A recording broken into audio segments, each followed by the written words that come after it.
বাকি সমষ্টিবিলাকতো আমি এনেকুৱা একোটা অনুষ্ঠান আয়োজন কৰিম মই সকলো মন্ত্ৰী বিধায়কক কৈছো যে মোৰ পৰা একোটাকৈ ডেট ল'ব লাগে আৰু হেনেদৰে আমি সমষ্টিবিলাকত গৈ মহিলা উদ্যমিতা আঁচনিৰ ধন বিতৰণ কৰিম মহিলা উদ্যমিতা আঁচনিত প্ৰথম বছৰ আমি 10,000 টকা দিম অৰ্থাৎ 2025-26 26-27 চনত আমি আৰু 25,000 টকা দিম 12,500 বেংকৰ পৰা আমি লৈ দিম 12,500 আমি দিম আৰু সুদ দিব নালাগে তৃতীয় বছৰত আমি 50,000 টকালৈকে আমি মহিলাসকলক বেংক আৰু চৰকাৰে মিলি দিব ইয়াতে 10,000 টকা আমি আজি 27 লাখ মহিলাক দিম যিসকলে ভাল কৰিব উৎপাদনমূলক কাম কৰিব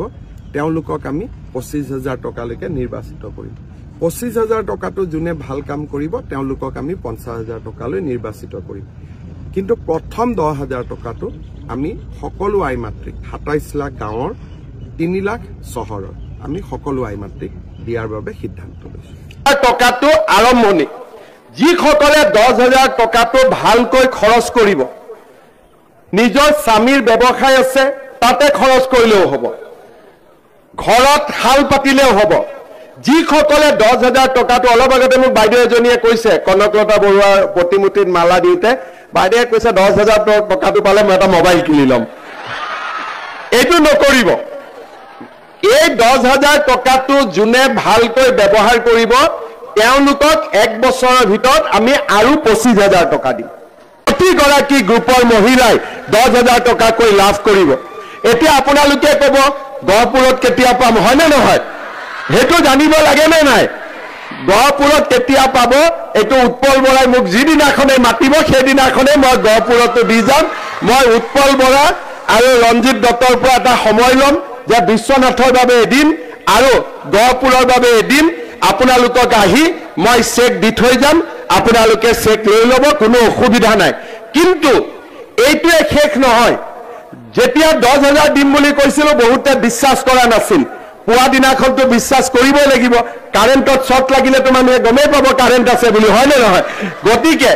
এতিয়া মই নেক্সট কথাটো কম 10,000 টকাতে মই শেষ কৰিব খোজা নাই খাই লৈছো ৰব পানী গিলা আৰু অলপ খাই লওঁ না একেদিন এটা কাহ হৈছে বহুত দীঘলকৈ থাকে কাহটো এটো সৰু বেমাৰ এটা হৈ আছে বহুত মানুহৰ হৈ আছে যি নহক 10,000 টকাটো আৰম্ভণি